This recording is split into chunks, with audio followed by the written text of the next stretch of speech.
মানব চরিত্রের সবথেকে বড় এবং মহৎ গুণ হচ্ছে ক্ষমা করতে পারা।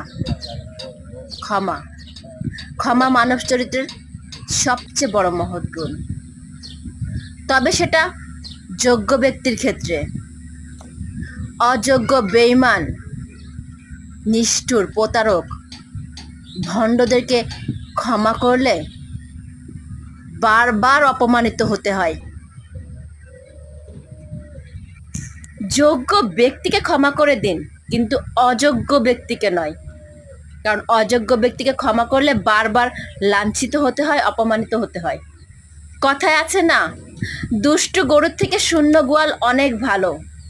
বর্তমান সময়ে শিক্ষিত মানুষকে ভুল ধরিয়ে দিলে সে আপনার বন্ধু হয়ে যাবে, আর অশিক্ষিত মানুষকে ভুল ধরিয়ে দিলে আপনি তার শত্রু হয়ে যাবেন।